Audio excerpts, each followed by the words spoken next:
Esse conflito ele tem muitas razões abertas e ocultas. Faz 30 anos que Israel acusa que o Irã quer conseguir armas nucleares. Ora, é óbvio que o programa nuclear iraniano já tem mais de 30 anos, poderia ter conseguido armas nucleares facilmente. Construído essas armas há muito tempo e, além disso, ele tem instalações subterrâneas. Se ele quisesse, ele não permitiria a entrada da Agência Internacional de Energia Atômica. Mas a Agência Internacional de Energia Atômica teve permissão para entrar em todas as áreas de produção nuclear iranianas, todas. Ou seja, eles viram onde ficam essas áreas, viram suas infraestruturas, sabem os endereços dos cientistas principais, cientistas nucleares iranianos principais, e repassaram tudo isso para os Estados Unidos e para Israel. Eles funcionaram como espiões do Estado racista de Israel, que é um mero cachorro amestrado dos Estados Unidos. Então, a Agência Internacional de Energia Atômica, com esse episódio, desmascara sua natureza de um órgão dos serviços secretos ocidentais. O Irã não possui armas nucleares, senão ele teria usado essa ameaça. O ministro da Defesa israelense, Israel Katz, hoje mesmo deu uma declaração de que se o Irã continuar atacando áreas em Tel Aviv, a cidade de Teherã, capital do Irã, será queimada. Então é uma ameaça nuclear. Eu até, em certo momento, achei que o Irã tinha armas nucleares, porque nos últimos 4 anos houve terremotos semelhantes a testes nucleares, terremotos mais ou menos a poucos quilômetros de profundidade, com uma intensidade de 4 ponto alguma coisa na escala Richter. São muito semelhantes a bombas nucleares, né? Então eu achei que o Irã possuía essas armas, né, ou por produção própria, ou até tendo adquirido da Coreia do Norte. O Irã não ameaçou com bombas nucleares. Ele pode ter, eu não duvido que ele possua, mas nós não temos, por enquanto, nenhuma prova. Houve só uma declaração no ano passado do general Salami, um dos que foi morto agora, dizendo que o Irã poderia rever a sua doutrina de segurança, ou seja, eliminar a lei que proíbe a ter armas de destruição em massa.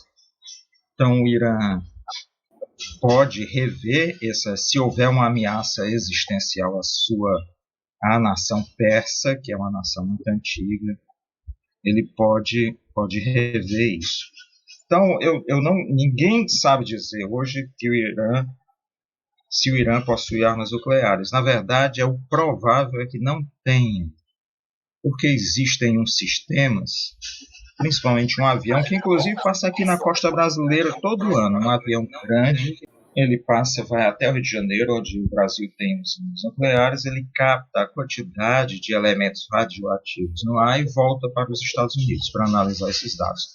Eles têm esse equipamento para avaliar o grau de enriquecimento do urânio em um determinado território. Então, é muito provável que o Irã não possua armas nucleares, é muito provável. Porque mesmo Israel não diz que o Irã possui. Ele diz que o Irã quer construir armas nucleares. E os Estados Unidos dizem a mesma coisa. Se o Irã possui essas armas nucleares, elas estão muito bem escondidas em depósitos subterrâneos inalcançáveis para a detecção. Israel possui vários sistemas antimísseis. Um deles é o domo de ferro, em inglês Iron Dome. Possui o sistema Arrow, o sistema David Sling, ele ainda trouxe 2 sistemas americanos para o seu território. O THAAD, para mísseis de grande altitude, e o Patriot. A gente tem que ver assim, o domo de ferro tem sido constantemente desmoralizado. Pequenos foguetes do Hamas atingiam Israel já com o domo de ferro. Depois, no conflito entre Israel e o Hezbollah no Líbano, o norte de Israel teve que ficar despovoado porque não conseguia deter os mísseis do Hezbollah. Há alguns grupos guerrilheiros do Iraque ligados ao Irã e aos palestinos têm atingido Israel a partir do Iraque, do sul do Iraque, né? Então, houve também o assassinato do Ismail Haniyeh, o líder do Hamas, né, da faixa de Gaza, morava em Teherã, foi morto em Teherã. E Israel, e também um general iraniano foi morto em Beirute, na embaixada iraniana, né? O Irã respondeu com mísseis que atingiram também o território israelense, inclusive atingiu a famosa base de Nevatim, onde ficam os caças F-35 de origem americana, que não são detectados pelos radares, supostamente, né? Então, o Irã já tinha desmoralizado esse sistema. Além disso, o grupo guerrilheiro Ansar Allah, no Iêmen, né, ligado aos Houthis, tem atingido constantemente o principal aeroporto de Israel, o aeroporto Ben Gurion, além de ter atingido também o porto de Eilat, no Mar Vermelho. Quer dizer, esse sistema de Israel era vendido como se fosse inexpugnável, incapaz de ser ultrapassado. Ele foi ultrapassado constantemente. O Irã, dessa vez, ele respondeu muito rápido, diferente da morte do Ismail Haniyeh e do general iraniano morto em Beirute. Ele respondeu muito rápido, na mesma intensidade, numa prova de que não foi uma operação que foi planejada para ser contida. É uma operação que começa e não há ainda final. Pode se transformar numa guerra aberta. É o que os líderes iranianos têm dito. E esses mísseis, pelo que nós vimos das imagens, inclusive de Israel, são mísseis hipersônicos, que voam acima de 6.000 km por hora. Então, a velocidade desses mísseis é tão grande que os sistemas de defesa só disparam depois que o míssil já caiu no chão, sabe? Já disparam muito tarde. Então, não há como deter esses mísseis nas atuais condições. Isso ficou muito claro, inclusive, porque os Houthis, com tecnologia muito menor, que são chamados de guerreiros de sandálias, lançaram um desses mísseis contra o porta-aviões americano, no Mar Vermelho, e nós não sabemos exatamente o que aconteceu, só que o porta-aviões fez uma curva tão brusca, tão abrupta, que um dos aviões F-18 caiu no mar. Isso faz mais ou menos uns 2, 3 meses, e o porta-aviões americano teve que sair do local, certo?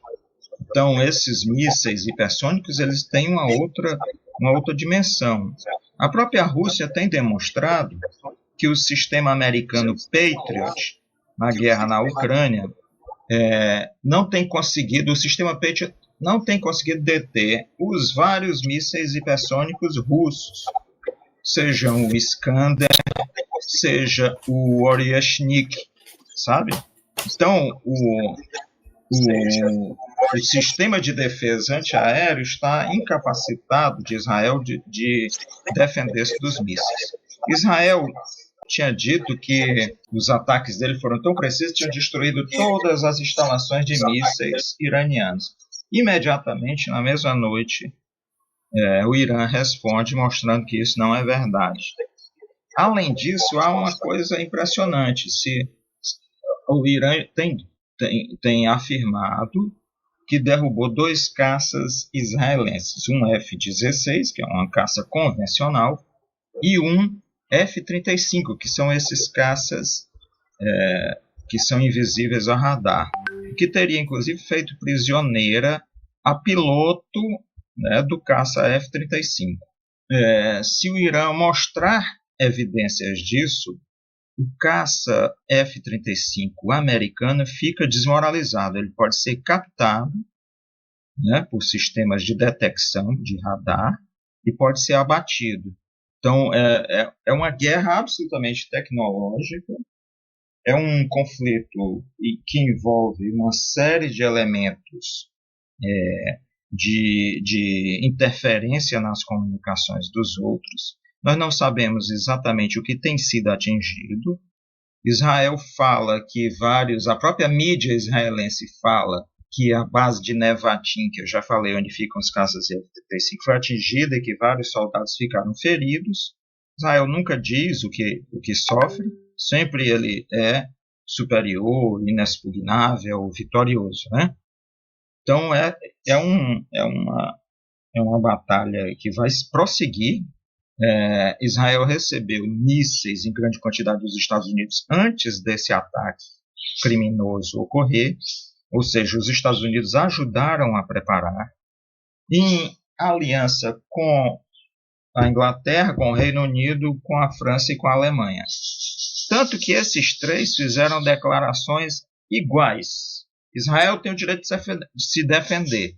Israel não estava se defendendo, estava atacando por fora da legislação internacional. O Irã não tinha feito nenhum ataque a eles, né?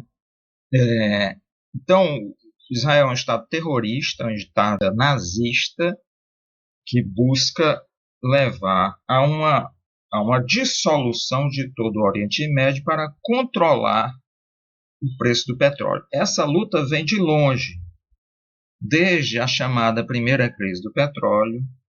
Os países exportadores de petróleo lá do Oriente Médio, a OPEP, a Organização dos Países Exportadores de Petróleo, fez em 74, elevou os preços. A explicação oficial até hoje é o seguinte: os países árabes subiram o preço do petróleo porque Israel atacou os países árabes na guerra do Yom Kippur, em 73. O que é mentira. Os países árabes, em sua maioria, são subservientes aos Estados Unidos. Suas monarquias são monarquias de fachada, colocadas no poder e mantidas pelos Estados Unidos. Além disso, quem se revolta contra eles, como foi o caso, né, no Irã, do primeiro-ministro Mossadegh, em 1954, que foi derrubado por um golpe, e depois o próprio Shah Reza Pahlavi, que era associado aos Estados Unidos, começa a buscar autonomia e também ele cai em desgraça, certo? No próprio Irã. O que facilitou a Revolução Iraniana, entende? Porque ele perdeu o apoio francês e americano. Então, os países do Oriente Médio são países subservientes, são países que estão contra, inclusive, os seus povos, né? E o Irã busca essa independência frente aos Estados Unidos, tem conseguido, e está num estágio, nós estamos em vias do Irã começar um processo de industrialização ainda mais intenso, ajudado por um acordo de 25 anos com a China, que tornaria o Irã uma grande potência regional, sabe? Uma potência industrial. Então, Israel e os Estados Unidos querem impedir isso porque não haverá como deter esse crescimento econômico do Irã, e crescimento econômico é também crescimento militar. Entende? O que os Estados Unidos planejaram foi o seguinte: eles têm uma base militar numa ilha no Oceano Índico. Essa base militar fica em frente ao Irã, é chamada Diego Garcia. Lá eles instalaram 6 aviões, também bombardeiros, não detectáveis por radar, chamados B-2 Spirit, e esses 6 aviões levariam armas nucleares e eles bombardeariam com bombas atômicas as instalações nucleares iranianas. Esse é o plano original dos Estados Unidos, certo? Esse é o plano que eles elaboraram. Israel está usando, por enquanto, armas convencionais para ver se consegue, nessa primeira camada, eliminar a produção nuclear iraniana. Então, haveria um plano em camadas, onde, primeiro, bombardeios nucleares, bombardeio convencional, através de jatos, à distância, inclusive os jatos israelenses estão disparando de dentro do território iraquiano e de dentro do território do Azerbaijão, né? Pouca gente tem falado isso, mas o ministro das Relações Exteriores do Azerbaijão fez um protesto formal disse que não ia permitir que fosse usado o território do Azerbaijão contra o Irã. Há notícias, inclusive, de que, por tentativas das Forças Armadas azeres, lá do Azerbaijão, né, as Forças azeres, tinham atacado esses aviões israelenses e que eles teriam sido bombardeados. Os azeres teriam sido bombardeados. O que é bem estranho, porque receberam a ajuda de Israel na guerra contra a Armênia. Então, o Azerbaijão, a Turquia e Israel estavam juntos atacando a Armênia por causa da guerra do Nagorno-Karabakh, sabe? E agora estão dizendo que estão contra o uso do território do Azerbaijão. Até aí eu não sei se é verdade ou não. Tudo é muito pantanoso, sabe, Jair? Há muita mentira de todos os lados, né? O Azerbaijão pode estar mentindo para não entrar em guerra com o Irã. O Irã é associado à Armênia, protege a Armênia. Os azeres são protegidos pela Turquia e por Israel. Então, é uma situação nebulosa, onde as mentiras são as formas normais de agir desses governos, né? Eu desconfio até que o Azerbaijão derrubou o helicóptero com um míssil terra-ar, derrubou o helicóptero do ex-presidente iraniano, certo? Ibrahim Raisi, né? E houve a eleição de novo, que ele foi morto lá nas montanhas, perto do Azerbaijão, e assumiu aí, ganhou a eleição o Pezeshkian, né? Bem, o, o, um ataque por terra seria muito difícil. As tropas iranianas têm larga formação militar. Elas combateram numa guerra de 9 anos, 9 ou 10 anos, contra o Iraque. Todos esses comandantes iranianos participaram de uma guerra de longa duração com o Iraque. Guerra, inclusive, que o Iraque usou armas químicas, né, contra o povo iraniano. Morreu mais de 1 milhão de pessoas. Então, eles têm experiência de campo, de combate de campo. Além disso, eles têm experiência de combate na Síria. Eles defendiam o antigo governo sírio do presidente Bashar al-Assad desde 2011, que eles estão em combate, de 2011 a 2025. É uma experiência militar de 14 anos de guerra. Então, as tropas do Irã são muito preparadas para o conflito terrestre. Além disso, a população iraniana é muito defensora do seu próprio governo e da Revolução Islâmica. Um combate em terra seria um massacre para os americanos e israelenses. Então, eles têm que atirar à distância e tentar destruir o sistema antiaéreo iraniano, o sistema de mísseis e o sistema nuclear, né? Nós precisamos ver como vai se comportar. Se o Irã continuar atacando com mísseis as cidades israelenses, significa que o sistema de mísseis não foi atingido. Se fala em 250 mil mísseis que o Irã teria acumulado em bases subterrâneas. Outra coisa que nós devemos ver é se há um sistema antiaéreo ainda funcionando no Irã. sabe? Porque eu vi uma imagem de um sistema antiaéreo Tor, de origem russa, sendo destruído por israelenses. Mas esse é um sistema mais antigo. A Rússia parece ter fornecido ao Irã um sistema mais recente, o S-400. O Irã e a Rússia fizeram acordos militares, não foram acordos de defesa mútua, foram acordos de colaboração. Então, o Irã forneceu o seu drone Shahed, que na Rússia foi transformado no drone Geran, que tem sido uma das principais armas dos russos contra os ucranianos. E parece que os russos forneceram ao mesmo tempo o avião Sukhoi 35, que é um avião extremamente avançado.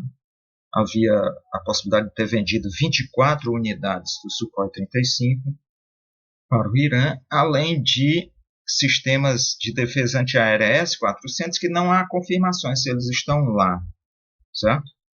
Então, é uma situação que precisa ser verificada. Além disso, isso vai depender muito da Rússia. As declarações russas sempre foram muito contidas quando se tratava de Israel, sabe?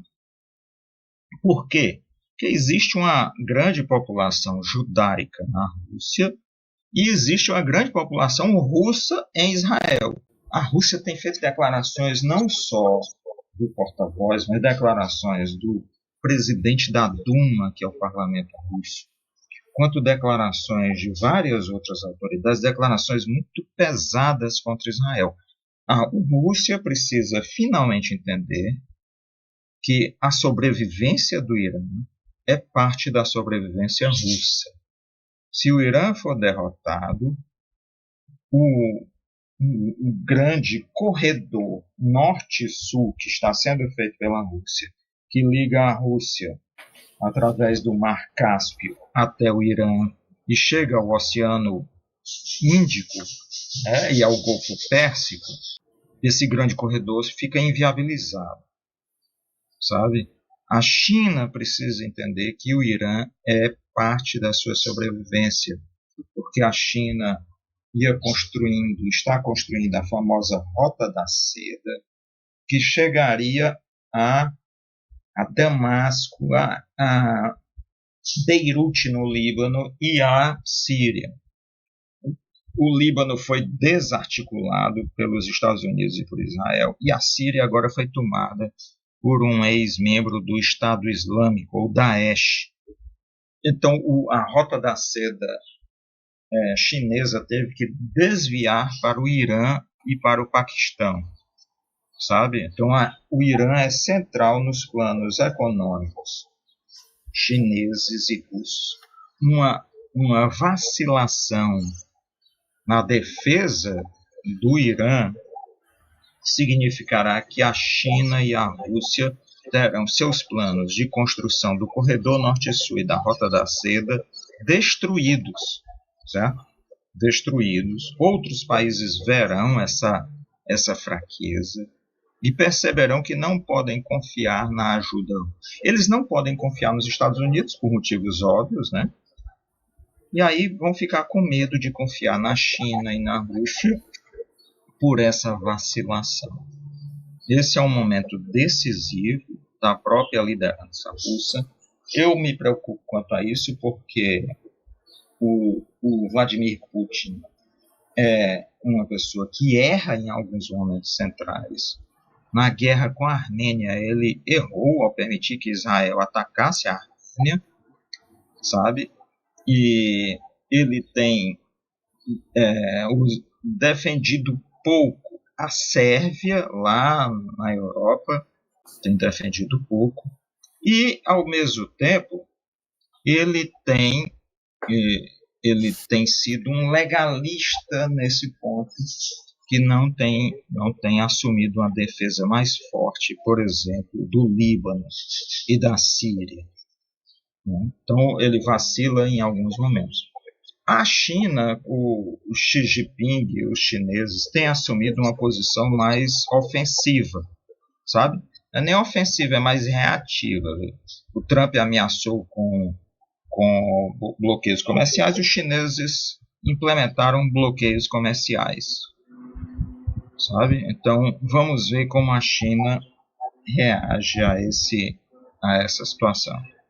Olha, há dois grandes blocos no mundo: a União Europeia, os Estados Unidos, Japão, Canadá, Coreia do Sul, Austrália, Nova Zelândia, né?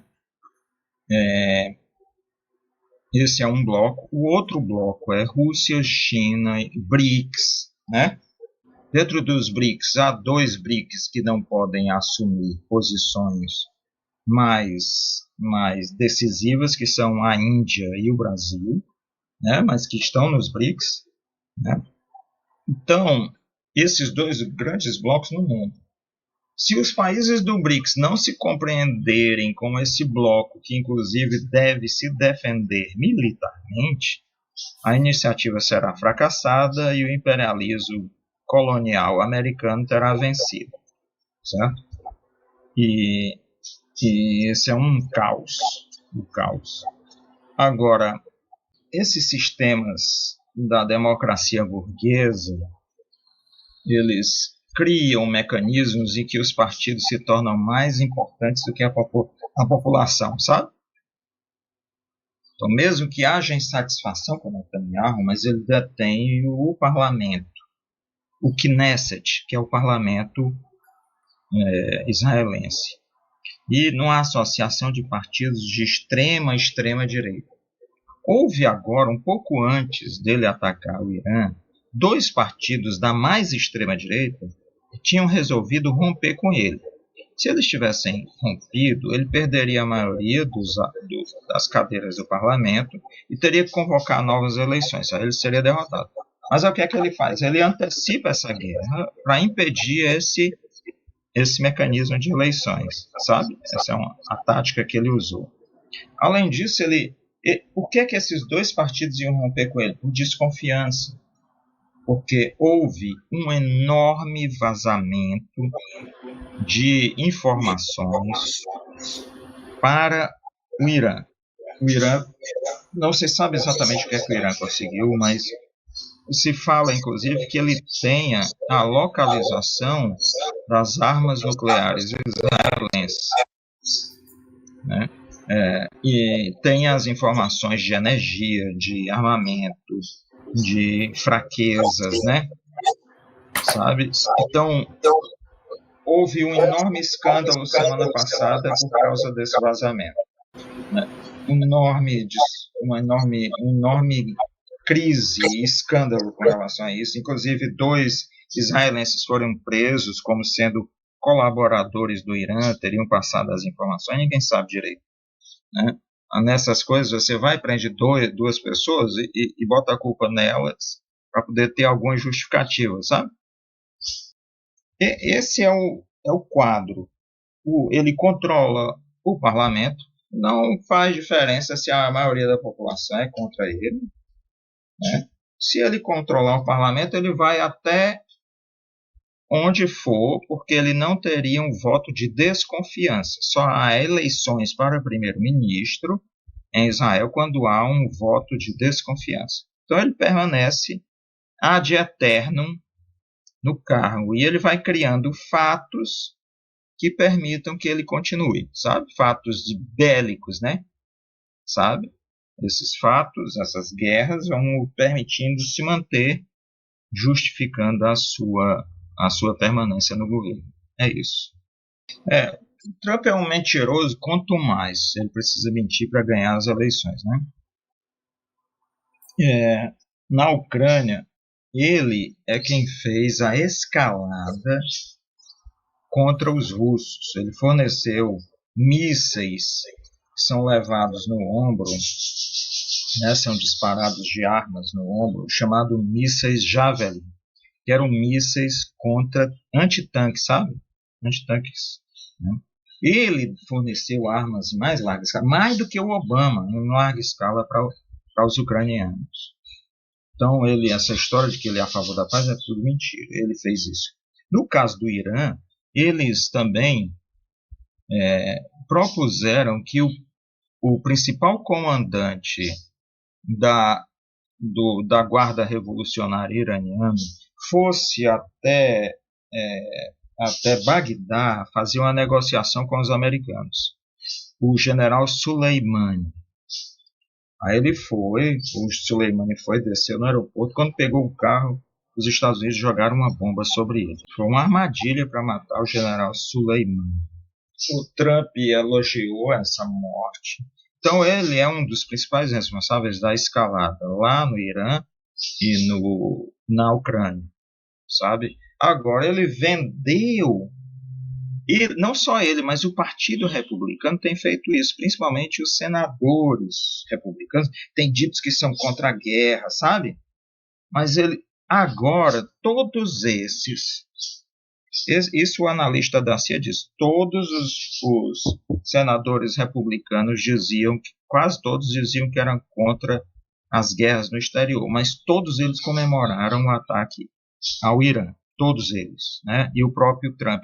O secretário de Defesa, que é como se fosse o ministro das Relações Exteriores, o secretário de Defesa é o secretário de Estado, Marco Rubio, que é um canalha, disse que os Estados Unidos não tinham nada a ver com isso. É mentira, os Estados Unidos prepararam, já tinham usado, já tinham preparado toda essa operação junto com os israelenses. Os israelenses não têm a menor capacidade de agir sozinhos. Não é Israel que faz sozinho a chamada solução final contra o povo palestino. É a França, é o Reino Unido, os países da União Europeia, são os Estados Unidos, certo? E Israel é o executor. E contra o Irã a mesma coisa agora. Né? Eles são simplesmente obedientes a esses interesses, há uma interligação entre esses interesses, né? Só que isso leva a um problema muito grave para eles. Há um desgaste interno nas suas populações. Como você disse, os Estados Unidos estão em crise. Hoje há batalhas de rua em Los Angeles, né? Isso pode se espalhar. Tudo isso pode ser, vamos dizer assim, provocar uma desorganização política interna nos Estados Unidos, né? A gente pensava o seguinte, pode haver uma guerra civil. Se o Trump não ganhar as eleições, pode haver uma guerra civil. Quando ele ganha, começa uma guerra civil, começa um conflito de largas proporções. Os Estados Unidos, como qualquer império em decadência, tendem a se desarticular. Bem, eles podem lançar armas nucleares sobre o Irã. Isso significaria uma ultrapassagem dos limites. Já na guerra de 73 do Yom Kippur, quando Israel ameaçou jogar bombas em Beirute, em Damasco, no Cairo, os russos fizeram um avião chamado MiG-25, que hoje já está aposentado, sobrevoar Israel, sobrevoar sem ser que os mísseis antiaéreos israelenses conseguissem pegá-lo. Eles estavam mostrando o seguinte, se vocês jogarem bomba atômica nos outros países, nós podemos eliminar vocês do mapa, certo? Então, jogar uma arma nuclear em outro país pode provocar na cabeça dos chineses e dos russos o seguinte, eu imagino principalmente dos russos, eles atacaram dentro do território russo um dia desse os aviões, né? Tem feito atentados terroristas há muito tempo dentro da Rússia, explodindo trem de passageiros, explodindo bombas em locais de shows. Imagine se a Rússia não reagir ao lançamento da arma nuclear, significa que ela pode ser também atingida com arma nuclear, porque ela é frágil, pusilânime, como a gente chama, vacilante. Então, o lançamento de uma arma nuclear dá um sinal para os outros países, Rússia, China e Coreia do Norte, de que eles podem ser atingidos inicialmente. Pode haver um ataque inicial a eles. Então, é preciso reagir antes que eles façam esse mecanismo, sabe? Então, aí sim nós teríamos uma terceira guerra mundial. O German, meu amigo, lá na Argentina, perguntou: o Irã tem fronteira com o Paquistão, que é um estado nuclear. Isso influi em algo hoje? O Paquistão é governado por militares que estão na folha de pagamento dos Estados Unidos, certo? Inclusive, quando a Índia conseguiu armas nucleares, os Estados Unidos permitiram, através dos seus associados, que o Paquistão desenvolvesse essas armas nucleares. Então, o Paquistão não é confiável. Ele tem uma compra de armas militares chinesas. Na guerra que houve há umas 3 semanas, no conflito, né, entre aviões, eles usaram mísseis chineses para derrubar aviões franceses possuídos pelos indianos, o avião Rafale, desmoralizou o avião Rafale, né, e a indústria aeronáutica francesa. Eles possuem armas nucleares, essas armas nucleares estão voltadas para a Índia, né, mas há algum tempo, há uns 2 anos, o Paquistão tem permitido que guerrilhas contra o Irã sejam feitas de dentro da sua fronteira, sabe? Grupos guerrilheiros para derrubar os iranianos, obviamente financiados pelos Estados Unidos, partem de dentro do Paquistão e atingem o sul do Irã. Isso levanta uma certa suspeita. Eu fico imaginando a paciência iraniana em ter, de um lado, alguém não confiável, que é o Paquistão, com armas nucleares, e ter um inimigo mortal, que é Israel, com armas nucleares, sabe? Então, é uma paciência que pode custar a própria vida do Irã. Agora, o pessoal diz assim, não, mas os Estados Unidos não permitiriam que o Irã tivesse armas nucleares. Então, o Irã coloca satélites no espaço, certo? Entende? Muitos desses satélites ficam a 4.000 quilômetros de distância da Terra. 4.000 quilômetros de distância, se você consegue construir um foguete que vai a 4.000 quilômetros de distância, você consegue atingir partes da Europa a partir do Irã, certo? Se eu não me engano, até Israel são 2.000 quilômetros, 1.800 quilômetros. Mas você pode construir foguetes, você tem essa capacidade, você pode construir foguetes de 8, 10 mil quilômetros. E essa tecnologia também é acessível porque os norte-coreanos possuem essa tecnologia dos ICBMs, mísseis balísticos intercontinentais, né? Então, o Irã poderia ter mísseis balísticos intercontinentais e ameaçar os Estados Unidos mesmo. Ninguém mexe com a Coreia do Norte, porque a Coreia do Norte viu que os Estados Unidos e a França mataram o presidente líbio Muammar Gaddafi. Depois passaram a atacar a Síria. Foi nesse momento que o governo norte-coreano desenvolveu suas armas nucleares para se defender. Nesse momento, os iranianos deveriam ter feito o mesmo. Então, não há eu não entendo essa paciência dos iranianos em relação a isso. Né? Talvez eles queiram se integrar a uma comunidade econômica internacional e esperam que as sanções sejam em algum momento levantadas. Um analista francês, franco-libanês, chamado Thierry Meyssan, ele tem um blog na internet chamado Rede Voltaire. O Thierry Meyssan fala que a burguesia iraniana tem conexões comerciais com a burguesia europeia, sabe? E por isso tem esperança de algum momento ser perdoada e se integrar comercialmente. Talvez seja essa a motivação para o Irã não ter desenvolvido armas nucleares, aparentemente, né? Sabe? Mas agora, mesmo tendo ou não tendo, não importa a esses poderes imperialistas se você tem ou não tem. O que importa é a versão, né? Na época, as armas químicas do Iraque é a mesma coisa. O Iraque tinha armas químicas, mas ele dizia que tinha arma de destruição em massa. As armas químicas do Iraque foram fornecidas pelos Estados Unidos. Eles usaram contra o Irã, né? Contra a população iraniana, sabe? Não importa é a versão. Diziam que como se o Iraque tivesse bombas nucleares. Ele nem usina nuclear tinha. Israel tinha bombardeado.